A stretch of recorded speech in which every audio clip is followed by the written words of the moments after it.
I'm Catholic. I am racist, I would say. I believe in the races. I believe there are white people and black people and Hispanics and Asians, and I think that it's a core part of our identity. It's who we are. Okay, moving on, I want to emphasize a critical point here regarding technological advancements. Because there are some individuals, okay, including Nick Fuentes and his followers, okay, and people that produce the type of content that he produces, that assert that some races are superior to others based on technological progress, okay? But I want to explain something here.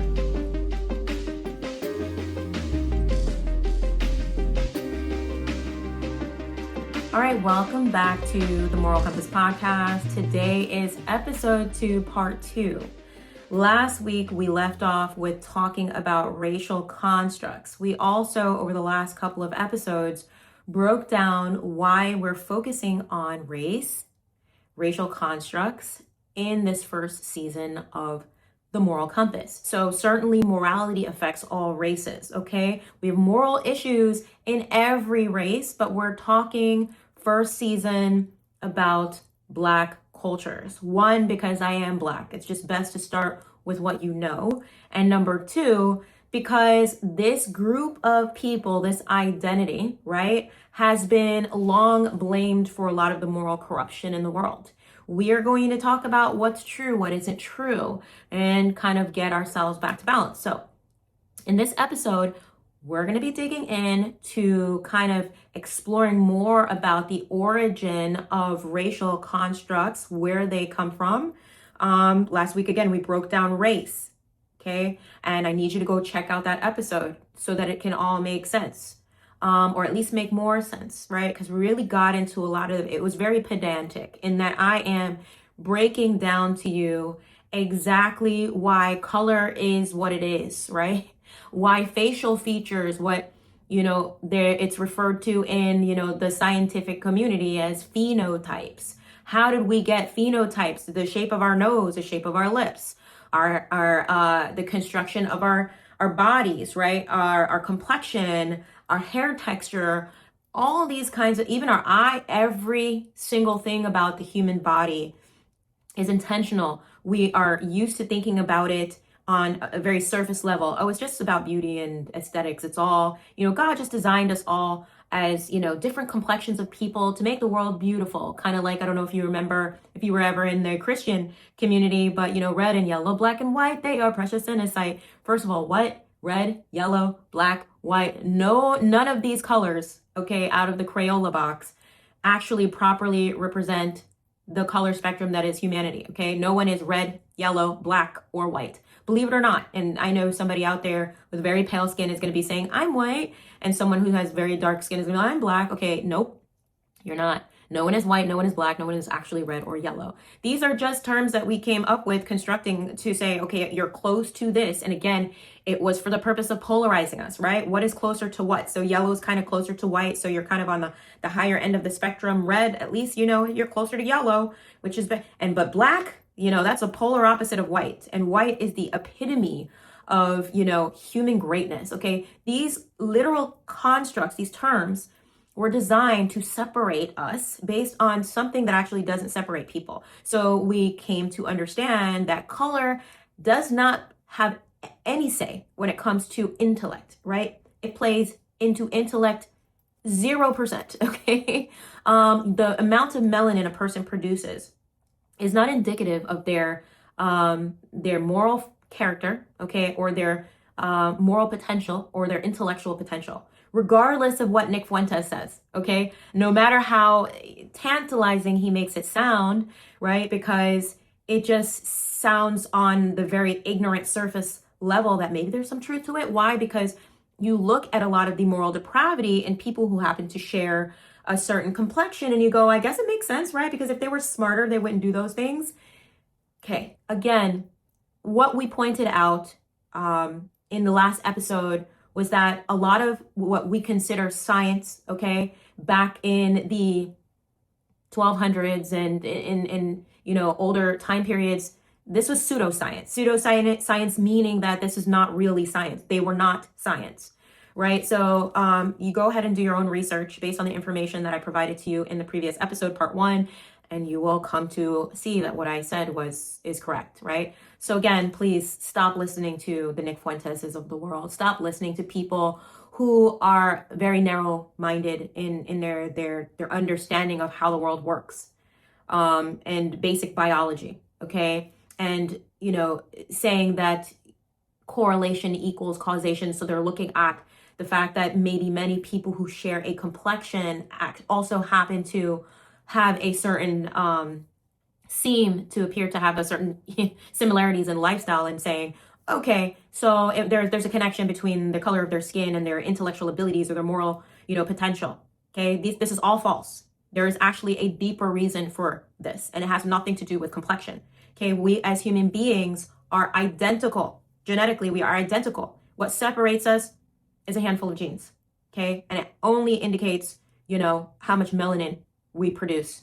Okay, and some smaller little influences on our phenotype and all of that. It has zero, nada, nothing to do with our brains, their development, and their potential, their ability. Know the construct of the face, okay, for the simpletons like Blumenbach and all of these other pseudoscientists in days of old. The construction of our face had everything and only to do with our ability to adapt to environment. It had nothing to do with literally our brains, okay, and their housing. It had nothing to do with that. The shape of our skull had only to do with our function when it comes to the geography and the climate that we were in. Okay, climate having more effect, on our melanin levels. Okay, and the geography and the climate all combined having to do with the construction of our features. Okay, but none of it has to do with that nice soft tissue up here. Okay, so all human beings across all races are equal. Now, of course, you have people with literal disabilities. Okay, that's a whole different subject, but it's not based on complexion of skin. That is not the determinant. Okay, so we're going to get into today talking about, the radicalizing, we can say, of ethnicities. Okay, so now that we have thoroughly deconstructed race, okay, I want us to begin to understand some of the constructs we see in the world and why they appear so perplexing. We understand that race is the color of your skin. It has nothing to do with your ethnicity, meaning the people group you come from, right? It might indicate where your ancestors traveled to, but because we as human beings migrate, and technology, even in ancient times, improved the way that we lived, and definitely it's not just modern time periods that alter the slowing of our evolutionary process, meaning our phenotype and our melanin, all that kind of stuff. All that doesn't adjust quite as quickly because of modern technology, but there's ancient technology that also assisted in slowing down that process. Okay, but for the longest time as human beings, we were divided more into our ethnic groups. Okay, so it was, what tribe are you a part of? So even in biblical language, you would hear them refer to groups of people by their nationality. So you had the Cushites, right? They weren't called the blacks. That's a modern evolution to describe people, okay, that happen to be a part of the nation of Cush, okay, or the people that you would refer to as Cushite. But biblical language, it was focused more on ethnicity. Why? Because you could migrate into any ethnicity. Okay, meaning if even in biblical language, there is a portion, and again, I speak to both a secular audience and a biblical or a religious audience. Wherever you are, you will find something here. But even from using biblical language and going back to like stories in what Christians would call the Old Testament and what Jews refer to as the Torah, even in that language, Ruth said, we don't know necessarily her complexion, but Ruth said, your people will be my people. Moving or becoming a part of a people group was all about the nationality, their worldview, their religion, their their culture. These were what defined who people were, not their complexion. We get into that a little bit more. There's another conversation that I have with a rabbi that was a great conversation. He kind of breaks down some other biblical stories. I don't even want to get into that and right now because it's just so fun to learn with him. That's another episode. But he gets into talking a little bit about why the biblical narratives are more about ethnicity and not race. Okay, but we have been reduced as of the turn of, I think the 1400s. We were kind of reduced to color. After the 1400s, people were reduced to color. It's not to say that there weren't people that were focusing on color. Even in the Bible, there's a story about Miriam. And anyways, like I said, I'm not going to get into that right now, but that would be individuals. Those were just select, simpletons that placed emphasis on that, because there's always going to be prejudice in the world. No matter how old the world is, no matter how young it was, there will always be individuals who choose to prejudice themselves. But this mass habit of identifying people according to the complexion of their skin, this is new. This is a 14th century invention. Okay, and it was used for control, like all constructs really that we see in the modern world. So now that you're aware that these constructs were created, okay, and we're still gonna dive into them a little bit more about it, because I want you to really see who is responsible for these constructs, how it impacts us. I want you to think about this, okay? Why do we continue to be surprised when we encounter someone who says, I am a Black Asian? Why is it that you go to places like, China or wherever, and they still go, oh, if you're Black, or if you happen to grow up in China and you just, there's another Chinese person that sees you and you're melanated, they're, oh, or you go to somewhere in, a Nordic part of the world and you're, oh, are you actually from here? Why do we still do that? Because again, race is so much a part of how we divide and see people. But the reality is that you can be Black and Asian, because Asian is ethnicity. You could be Black and Native American, right? How much melanin do you produce? That's all that means. Color and ethnicity were never meant to be synonymous. They are not the same. You can be Black and anything. You could be white and anything, okay? These are not the 1200s or 400s. And even then, you could be those races and any ethnicity. So it's not a matter of Blacks versus Jews, because Blacks can also be Jews. Okay? This emphasis we have on racializing ethnicities, suggesting that an individual's cultural worldview and identity cannot manifest in a certain color or phenotype, is so misguided. So unless you propose that every nation throughout history forbade travel and entry into their societies, this kind of belief system is fundamentally flawed. People have always immigrated, and that's how many white people became identified as white in various regions. Your ancestors moved from Africa up north and transformed along the way. Very slow process, but a process nevertheless. Whether you look at it from an anthropological lens or you look at it from a biblical lens, it's all the same. Okay, moving on, I want to emphasize a critical point here regarding technological advancements. Because there are some individuals, okay, including Nick Fuentes and his followers, okay, and people that produce the type of content that he produces, that assert that some races are superior to others based on technological progress. So I'm trying to understand if you think that it's all Black people are like this, or if your world is kind of colored by, this is what's going on in America. This has failed for 1,000 reasons. Welfarism has definitely, Black people in 1940s, stand up. My grandfather, I talk about that denigration and the corrosion of culture. Yeah. That's happening. White, Black, whatever you want to name it, there is this intentional corrosion of culture. So do you think it's literally, well, this is just what a Black person is when they come out? Or do you think that post welfare, LBJ, Great Society, this is what Black Americans have become, and I have a right to respond to that and say that as a white man, I don't want to live there? Well, I think it's more nature than people would like to believe. There's this classic tension of, is it nature, is it nurture, is it cultural, or is it intrinsic, is it racial? And I've always been on the latter side of this among conservatives. Conservatives like to say it's all culture. Black America is the way it is because of hip hop music and the Great Society and that kind of stuff. And I think the uncomfortable reality is a big part of it is intrinsic. One of the big arguments against the abolition of slavery in the 1860s is that, when Europeans colonized Africa, they hadn't discovered the wheel. There's no two-story buildings.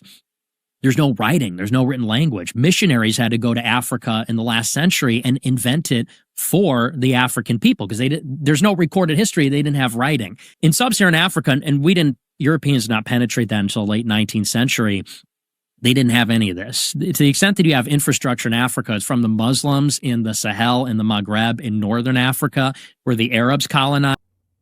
Okay? But I want to explain something here. There is scientific evidence that provides, number one, clear understanding that there are no genetic differences between people when it comes to their intellectual abilities. I repeat, there are no genetic differences between groups of people and their intellectual ability. And we're not talking about mental disabilities that come in every color. Every racial group has people that share similar genetic anomalies or disabilities. Okay, this is not a race specific kind of issue. Okay, so let's get a clear understanding of the differences among various regions. So particularly those with challenging terrains that necessitated innovation. So there's the saying that says necessity is the mother of invention. If you haven't heard it, read a book. And this reflects this kind of dynamic. In regions like the southern portion of the United States, where Native Americans thrive in warm climates, they were able to migrate as needed or innovate based on seasonal changes. So you might see Native Americans, whether they're from, the northern regions of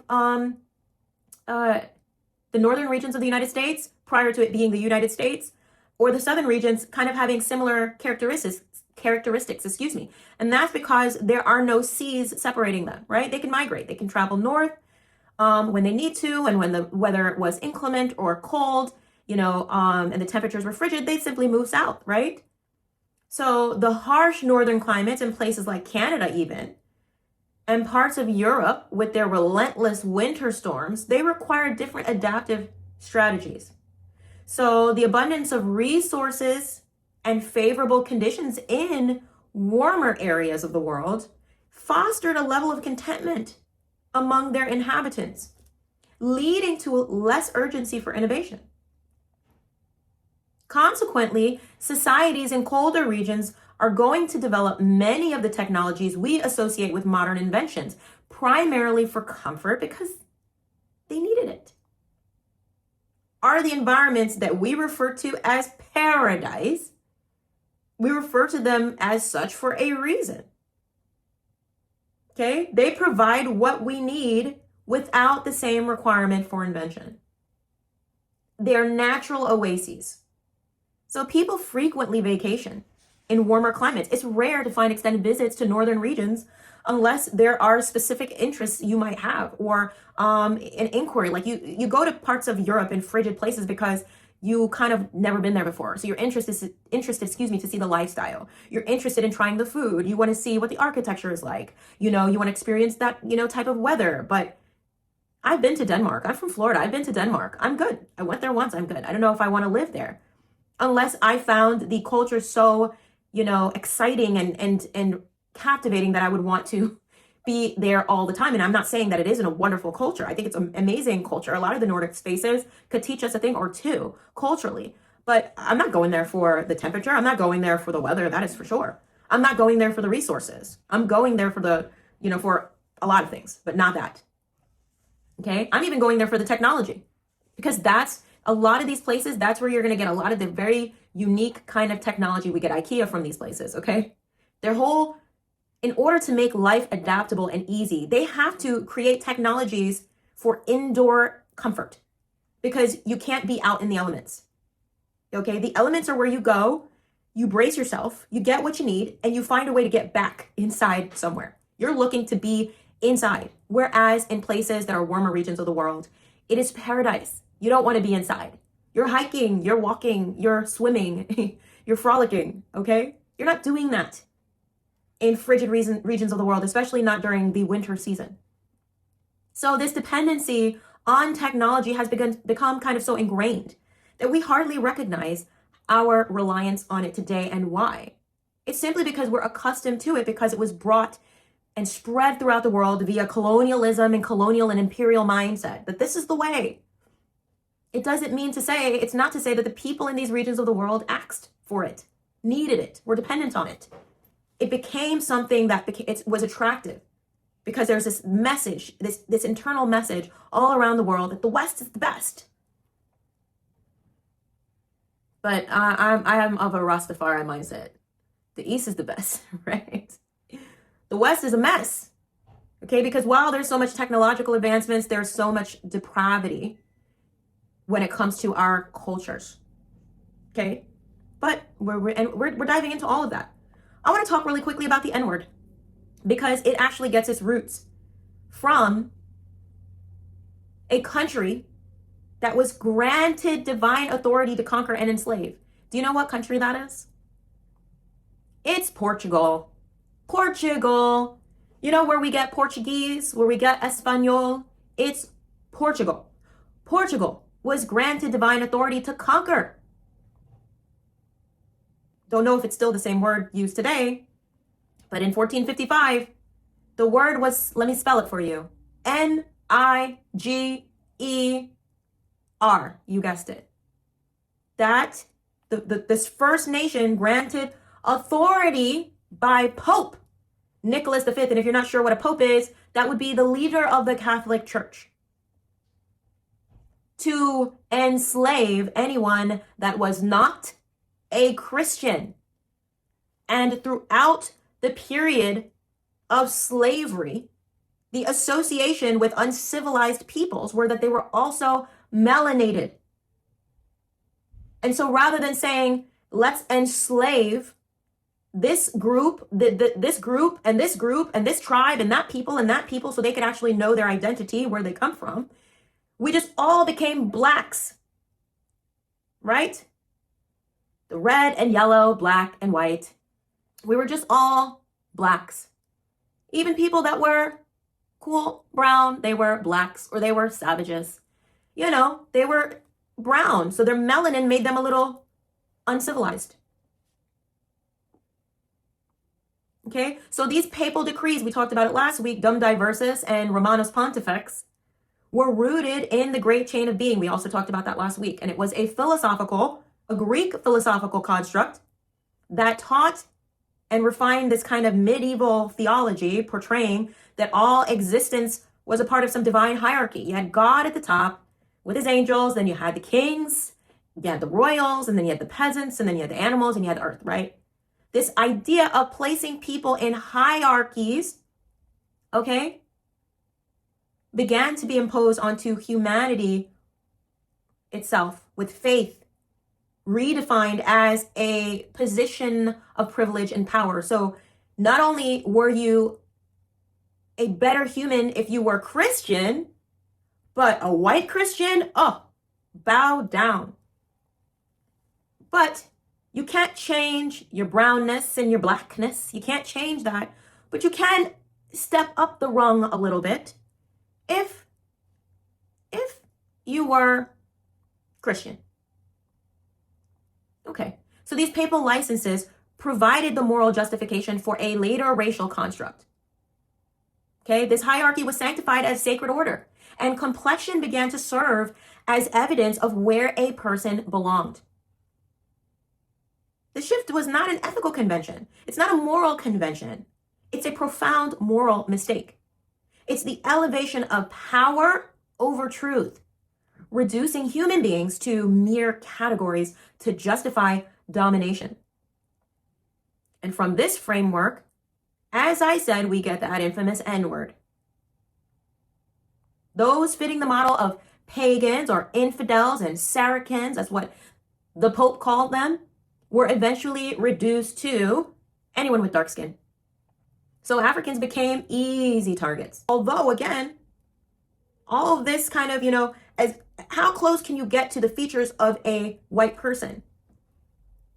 How close can you get to Christendom? All your proximity to greatness allowed you to be better than someone else. So maybe you were born black with kinky hair, you poor thing, but become a Christian. And, you're one step closer to heaven. Naturally, you were born with dark skin, but, you've got that straight hair. It's similar to the straight hair of European white people, but they didn't discriminate. However, there is this historical kind of context shaping modern narratives around race and identity, because again, the closer you could get to whiteness, or Christendom is the more you could be elevated in your status. So if you're Black and African, look, you were born screwed. Like, you are screwed. You were born Black and African, you're already at a disadvantage. But if you become more civilized, if you embrace Christendom, you can rise up the ladder and become more human. Okay? And of course, there's this attitude, if you had very, very, very straight hair, it's similar to the white Europeans. You are at an advantage, not to them, but within the complexions of Black people and brown people, you know, you were closer to whiteness. There's this proximity to greatness. This proximity you have to greatness would allow you to be looked upon as though better. And that's where we get something called colorism. All right? Again, these are all part of these racial constructs that are slowly eroding at the moral fabric of Black cultures. It affects how we see one another. It affects how we see ourselves on the world stage. It all impacts us.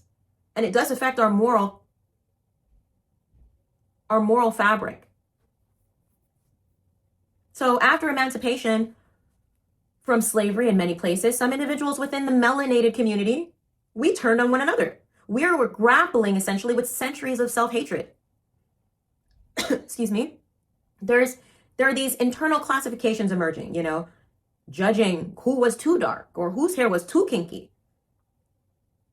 It's often a silent expression of worthlessness. You know, no one understood that race and diversity simply served as a biological survival guide. You know, no. It was used and employed for force and hate and brutality, incorrectly deemed as superior when lighter, never realizing that true superiority is achieved through moral character, of which the oppressors of our ancestors claiming to have these Christian values did not have. We were designed to thrive as a community, as a world community. Go back to episode number 1 where I talk about having a nationalistic mindset in the sense of global distancing and how much of a problem that is and why. Not having a nationalistic mindset in the sense of social responsibility to your nation, but this superioristic attitude. And we see it as, well, I'm just proud to be a part of my nation. Are you? Is it just about national pride and saying, and why are you proud? Why would you be proud? Whether you immigrated here or you were born in whatever nation you are, what is there to be proud of? It's not an achievement. It's just a reality of the transient nature of human beings. What is there to be proud of? Be responsible with that region of the world that you're in. Contribute to it. Take care of your society. But to be proud of it as if you did not achieve it. Pride, again, I talked about this in the last episode. Pride should be reserved for accomplishments. Your race is not something you should be proud of. You did not achieve it. I don't care if you're Black or white or red or yellow or any of these other ridiculous terms we use to describe people. I don't care if you're American. I don't care if you're African. I don't care where you're from. There's nothing to be proud of. You just live there. You moved there, or your ancestors lived there. You didn't build the land. You didn't plant the trees. You didn't make the world that you live in. You merely inhabit it. So as Christianity spread across the oceans and Islam expanded over continents, both of them carried their language, their laws, and their cultures under banners of divine truth. Islam doesn't get a pass. It was an active participant. Now you're going to say, Shara, Jews also participated. Maybe individual Jews participated. But the principles behind the religion did not uphold those actions.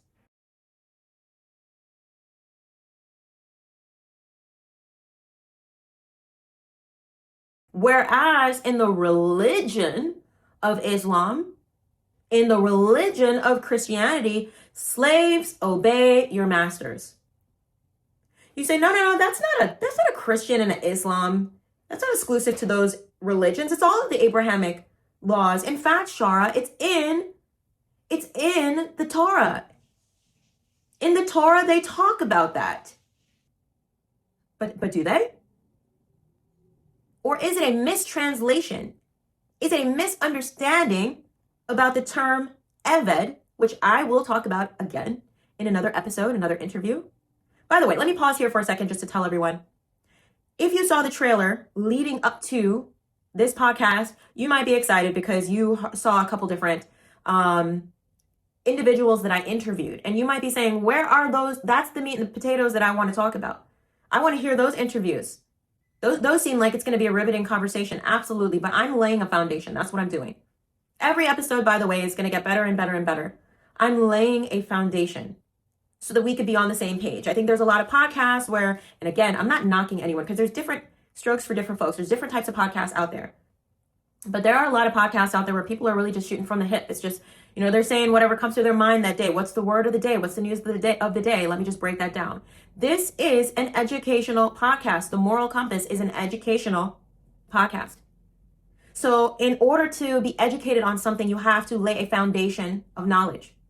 Okay, so if you ever feel lost when we're talking about something, that's probably because you need to build on the foundation of what we discussed. Go back to the previous episode to get a better understanding, about what we're talking about. When I present shorts, this is not to say that I won't have, where I shoot from the hip and I just have those type of, share with you, something going on in the world news, giving my commentary on it. But those are going to be shorts. Those aren't going to be podcast episodes. Okay. If you're seeing those, you're probably seeing those on YouTube, TikTok, or Instagram, or Facebook. You're not going to be seeing that. You're not going to be watching that on Spotify, listening to that, on Spotify. Okay. My podcasts, these main episodes are dedicated to education. So let's go back to what we were talking about when it comes to these other world religions and their impact on the slave trade and race constructs and the moral fabric of our different societies. So conversion to Islam, conversion to Christianity was framed as an elevation of the uncivilized. There are commentary in some Jewish books, but again, it's commentary. It's not the religion of Judaism and the Torah. It's commentary. There are some commentary written by people that were steeped in this very racialized world. So some of the language used might have played into some of these ideas, but it's not a part of the religion itself. However, when it comes to Islam, the religion, Christianity, the religion, it absolutely is. It's woven into the religion, not just the commentary, the religion.